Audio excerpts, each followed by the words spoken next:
आज हम बनाएंगे चोको लावा इडली केक सिर्फ 3 चीज़ों के साथ। ये फटाफट से बन जाती है पर बनती बहुत टेस्टी है। इस बेहतरीन टेस्ट वाले चोको लावा इडली केक को हम बनाकर तैयार करेंगे इडली स्टैंड में और मात्र 15 से 20 मिनट के अंदर। तो चलिए फिर देख लेते हैं कि बहुत ही स्वादिष्ट चोको लावा केक बनता कैसे है। तो सबसे पहले हम एक बोल में लेंगे बॉर्नबन बिस्किट। तो यहाँ पर मैंने जो बिस्किट लिया है वो 120 ग्राम का है। आप यहाँ पर इस बिस्किट की जगह कोई भी बिस्किट ले सकते हैं, बस बिस्किट के बीच में क्रीम होना चाहिए और जो क्रीम हो वो चॉकलेट वाला होना चाहिए।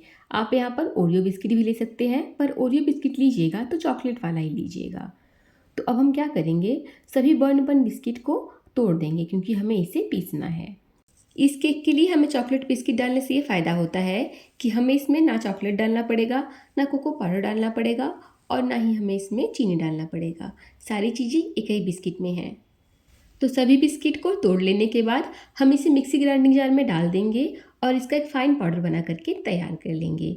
अगर आपको लगे कि इसमें थोड़े बिस्किट के टुकड़े हैं तो आप इन्हें छान भी लीजिएगा, पर मैं यहाँ पर जो पीसी हूँ वो एकदम फाइन पीस करके तैयार हुआ है।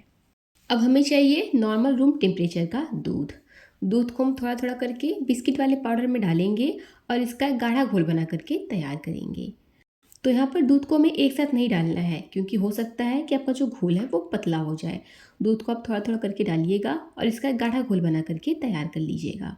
ये देखिए बिल्कुल इस तरह से। जब मैं इसे इस तरह से चम्मच से गिरा रही हूँ तो आप देख सकते हैं कि जो हमारा घोल है वो एकदम गाढ़ा है। तो यहाँ पर हमारे केक के लिए परफेक्ट बैटर बन करके तैयार है। अब इसे हम एक तरफ रख देंगे। अब मैंने यहाँ पर लिया है डार्क कंपाउंड चॉकलेट। आप यहाँ पर डेयरी मिल्क का इस्तेमाल कर सकते हैं या फिर किसी भी चॉकलेट का इस्तेमाल कर सकते हैं। कोई भी छोटे पैकेट वाले चॉकलेट को आप ले लीजिए, फिर उसे इस तरह से छोटे छोटे टुकड़ों में काट करके तैयार कर लीजिए। अब हमें क्या करना है, चॉकलेट को मेल्ट करना है। अब हमें चॉकलेट को एक बोल में ट्रांसफ़र करना है। तो अगर आपके पास माइक्रोवेव हो तो आप माइक्रोवेव में 1 मिनट के लिए चॉकलेट को रख दीजिए, चॉकलेट अच्छे से मेल्ट हो जाएगा। अगर नहीं है तो आप क्या करिए, चॉकलेट को डबल बॉयल कर लीजिए। कैसे करना है, आप सबसे पहले किसी बर्तन में नीचे पानी को रख दीजिए। जब पानी उबलने लगे तो इस तरह से चॉकलेट वाले बोल को पानी के ऊपर रख लीजिए और अच्छे से चलाते रहिए, चॉकलेट बढ़िया से मेल्ट हो जाएगा। तो यहाँ पर मैंने डार्क कंपाउंड चॉकलेट को 1 मिनट के लिए माइक्रोवेव में रख दिया था और ये देखिए हमारा चॉकलेट अच्छे से पिघल करके तैयार है। अब हमें क्या करना है, अब हम लेंगे इडली स्टैंड और उसे अच्छे से तेल से ग्रीस कर लेंगे। अब ग्रीस किए हुए इडली स्टैंड में हम डालेंगे अपने बिस्किट वाले बैटर को। तो बस एक एक चम्मच ही हमें बिस्किट वाले बैटर को स्टैंड में डाल देना है।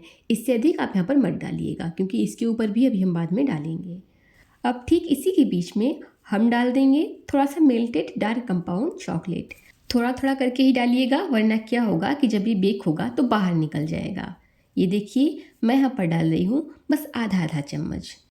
तो ठीक इसी तरह से हम सभी के बीच में चॉकलेट को डाल देंगे। अब इसे हमें कवर करना है बिस्किट वाले बैटर से। तो अब बिस्किट वाले बैटर को हम एक एक चम्मच लेंगे और सभी के ऊपर डाल करके अच्छे से कवर कर देंगे। सभी चॉकलेट को अच्छे से कवर कर लेने के बाद अब स्टैंड को हम 3 से 4 बार इस तरह से हल्के हाथों से थपथपा लेंगे। इससे क्या होगा कि जो हमारा बैटर है वो अच्छे से स्टैंड में फैल जाएगा। तो यहाँ पर मैंने इडली वाले बर्तन में पहले से ही पानी को रख दिया था और ये पानी उबलने लगा है। अब इसमें हम डाल देंगे अपने स्टैंड को और इसे ढक करके लो फ्लेम पर 10 से 12 मिनट के लिए कुक करेंगे। और ये लीजिए पूरे 10 मिनट के बाद हमारा चोको लावा इडली केक बन करके तैयार है। और आपने देखा कि फटाफट से बन करके तैयार भी हो गया, समय भी कम लगा और सामान भी बहुत कम लगा। ये चोको लावा इडली केक फटाफट से बन तो जाता ही है, खाने में बहुत ही स्वादिष्ट लगता है और माउथ मेल्टिंग भी है। तो फ्रेंड्स उम्मीद करती हूँ कि आपको आज की रेसिपी बहुत पसंद आई होगी। रेसिपी अच्छी लगी हो तो प्लीज़ वीडियो को लाइक कीजिए, शेयर कीजिए और चैनल को सब्सक्राइब कीजिए। तो चलिए फिर मिलते हैं इसी तरह से एक और नई रेसिपी के साथ। तब तक के लिए थैंक यू।